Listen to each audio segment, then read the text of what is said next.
Hello, I'm Stephen Cole. These are the top stories on Al Jazeera. US Secretary of State John Kerry says he's not looking for confrontation with Russia over American whistleblower Edward Snowden.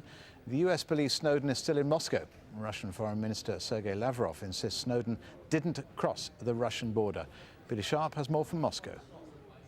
He could have landed at Moscow airport and stayed in transit and wouldn't have theoretically then precisely crossed any border at all. He had no Russian visa, and he could quite easily have stayed there. And when the foreign minister says that they know nothing about him, it stretches belief, really, that here is a man on the run from the US intelligence services who flies under his own name to Russia, and intelligence officers wouldn't know that he was in fact at the airport.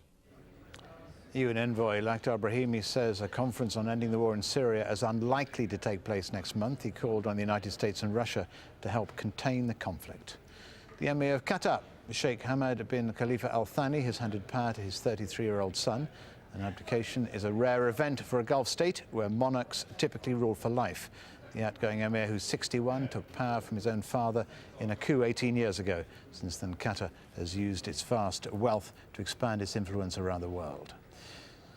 Tens of thousands of people remain stranded in northern India after severe monsoons. Some critics of the government say this year's floods were particularly devastating because of building projects. They say deforestation in the Himalayas is creating the conditions for flooding and landslides.